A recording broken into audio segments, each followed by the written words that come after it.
Excellence, Monsieur l'ambassadeur de la République populaire de Chine en Côte d'Ivoire, bonjour. Bonjour. Le 9 décembre dernier, le Fonds monétaire international a déclaré la Chine première puissance économique mondiale devant les États-Unis. Quels sont vos commentaires? En fait, j'ai suivi aussi ce reportage-là sur cette conclusion. Enfin, il y a plusieurs façons, plusieurs méthodes de faire les statistiques. Donc, il s'agit plutôt d'une façon de faire des statistiques sur cette fois, c'est sur la parité de pouvoir d'achat. Donc, ce n'est pas tout à fait comme ce qu'on a fait déjà jusqu'à maintenant sur le PIB, le total, le volume global du PIB. Donc, je crois que c'est une façon de traiter les phénomènes. Donc, en tout cas, la Chine a connu un grand essor ces dernières décennies, c'est vrai. Donc, mais je ne sais pas si on arrive déjà à dépasser les États-Unis, mais la Chine devient de plus en plus grand, c'est une réalité. Alors aujourd'hui, il y a un homme à la tête de ce pays. Est-ce qu'on peut avoir une idée de cette personnalité? Merci beaucoup. Oui, effectivement, à partir du mois d'octobre 2012, le Parti communiste chinois a élu son nouveau secrétaire général, M. Xi Jinping. Donc, depuis 2 ans, c'est lui qui dirige toujours la nouvelle Chine. Donc, c'est un homme qui a passé tous les échelons du gouvernement. Il a passé, pendant la grande révolution culturelle, il a passé sa jeunesse à la campagne. Et puis, il est devenu chef de village, secrétaire du parti du village, et puis chef du district, et puis le directeur, le gouverneur d'une région, de plusieurs régions, et puis il a travaillé aussi dans l'armée de Chine. Donc, et puis, comme tout à l'heure j'ai dit, en 2002, il a été élu secrétaire général du parti. Donc, depuis 2 ans, il a bien fait son travail dans tous les domaines. La Chine a connu vraiment un nouvel aspect. Donc, je peux vous recommander ce livre-là. C'est un recueil des textes et de discours faits par lui-même. Donc, on peut qualifier le livre de Xi Jinping. Donc, le titre, c'est « La gouvernance de la Chine ». Donc, c'est un livre très riche. Il a parlé de tous les domaines, de sa vision, de son travail, du travail que nous devons entamer par tout le peuple et même aussi les relations avec d'autres pays. Quelle est la vision du président chinois aujourd'hui? Il a beaucoup lu, il a bien compris l'histoire de la Chine. Il a, dans ce livre-là, il a même décrit que pendant 170 ans, c'est-à-dire à partir de 1840, c'était la guerre de l'opium. Les agresseurs étrangers ont forcé la porte avec l'opium parce que ces capitalistes, ces envahisseurs voulaient introduire la vente de l'opium en Chine. Ils ont forcé la porte de la Chine avec des canons, des bâtiments militaires. Donc depuis, la Chine a connu des malheurs, des guerres. Donc la Chine s'est arrêtée. Et même la Chine a pris beaucoup de retard. Mais il a dit que maintenant, avec le président Mao, avec Deng Xiaoping, avec tous ses collaborateurs, on a réussi à faire de la Chine un pays assez puissant. Donc il a foi en son pays, en sa voie de développement, en son peuple. Donc il a déjà donné cette vision-là de faire de la Chine un pays à moyenne aisance en 2021. Pourquoi 2021?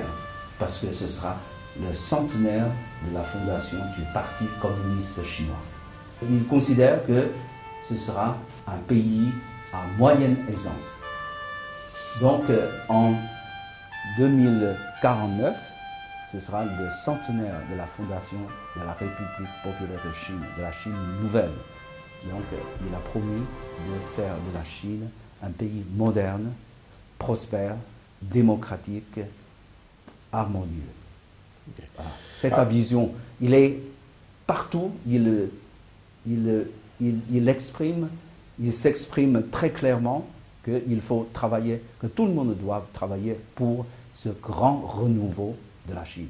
Il a dit que la Chine maintenant est le plus près de ce renouveau. Il faut être très ferme pour réaliser ce renouveau. Voilà sa vision, très encourageante, mais bien sûr, c'est une tâche très lourde aussi. Selon vous, quels sont les moyens dont dispose le peuple chinois pour accompagner son président? Il a dit déjà que, regardons un peu l'histoire, donc l'histoire et puis maintenant le développement de la Chine ont prouvé qu'il n'y a que le socialisme qui peut sauver la Chine. Il n'y a que le socialisme à la chinoise peut développer la Chine. Mais pourquoi le socialisme précisément? Parce que, comme tout à l'heure, on a dit, depuis 170 ans, la Chine a été opprimée par les envahisseurs. La Chine a connu déjà la révolution démocratique en 1911, mais la Chine n'est pas sortie de ces misères-là. Même en 1931, les envahisseurs japonais sont entrés en Chine. Le peuple chinois a dû résister pendant 8 ans pour obtenir la victoire. Donc, le Parti communiste chinois a sauvé la Chine. Donc, l'histoire a choisi le socialisme, choisi le Parti communiste chinois.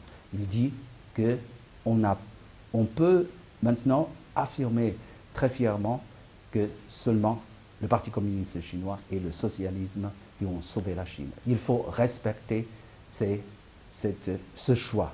C'est un choix historique, c'est un choix du peuple chinois. Même il dit qu'il s'agit de l'intérêt de l'État de Chine, que personne ne cherche à dénier cette direction du Parti communiste chinois. Donc il est très fier, il a dit qu'il faut avoir confiance en notre voie, en notre doctrine, en notre réalité. Voilà. Lorsque on a parlé du renouveau, pour pouvoir avancer, il faut être sûr qu'on va aboutir à un résultat tangible. Selon vous, cette foi-là, elle est basée sur quoi? Sur l'histoire qui a montré que le peuple chinois a déjà choisi une bonne voie. Parce qu'il n'existe pas une seule voie universellement valable pour tout le monde. L'histoire a déjà montré tout cela. Comme tout à l'heure j'ai dit, pendant 170 ans, la Chine a essayé, mais au début, en vain. On a copié d'autres systèmes, des autres pays, mais on n'a pas réussi. Donc on a trouvé notre propre voie qui correspond à notre culture, à notre histoire.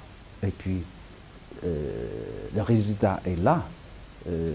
Maintenant, la Chine était très pauvre dans les années 60, dans les années 50.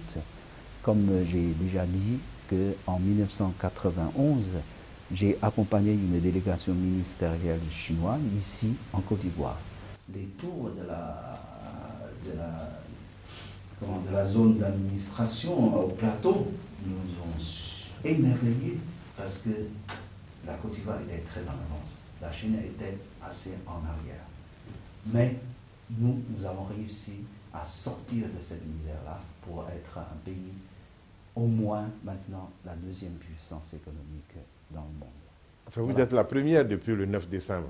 Donc, quel est le secret des Chinois de faire ce bond prodigieux? Donc, le président Xi Jinping a bien précisé dans son livre-là, c'est la politique de la réforme et de l'ouverture. Et il insiste aussi maintenant, la réforme et l'ouverture progressent toujours. pas comme en français de temps passé composé. Donc c'est toujours le présent. Donc il faut approfondir la réforme et l'ouverture dans tout le pays. C'est ce qu'il a fait dans tous les domaines. Économiquement, on a installé une nouvelle zone économique spéciale. C'est à Shanghai. Donc c'est beaucoup plus ouvert qu'avant vers l'étranger. Il paraît que maintenant le gouvernement va créer d'autres zones spéciales, économiques spéciales, pour ouvrir encore plus large la porte de la Chine. Et dans d'autres domaines, au sein du Parti communiste, il procède à des réformes très profondes. Il mène une grande campagne contre la corruption. Dans tous les domaines, il travaille dur et pour réaliser ce progrès. Donc, je crois qu'on a vraiment confiance en lui, on a vraiment confiance en notre avenir.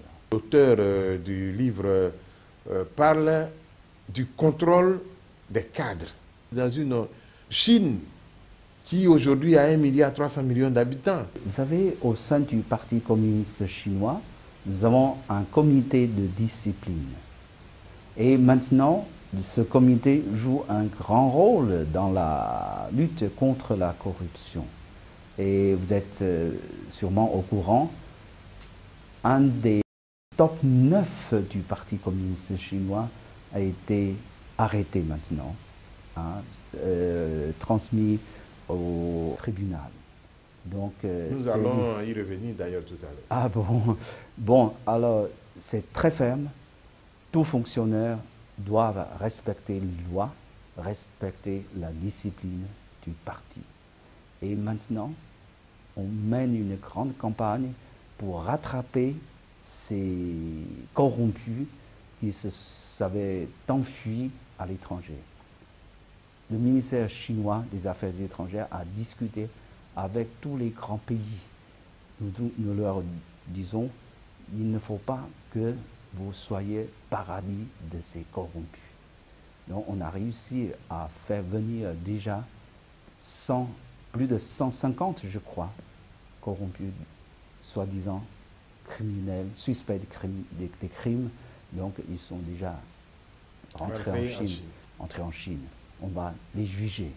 Donc c'est vraiment, c'est tolérance zéro pour lui. Il faudrait, et ça ne finit pas, ça continue. Tous les jours, il y a des fonctionnaires qui tombent, en chinois on dit qui tombent, qui sont interpellés par le comité de discipline du Parti communiste chinois. C'est vraiment, ils mènent à fond cette campagne, cette lutte contre la corruption. Bien. Alors, en ce qui concerne le dernier qui a été arrêté et dont cette arrestation a fait le tour du monde, de plus en plus, l'imagerie populaire extérieure à la Chine pense que c'est un règlement de compte politique et que c'est parce qu'il a une ascension politique qu'on essaie de, disons, pratiquement l'écarter. Qu'est-ce que vous en dites?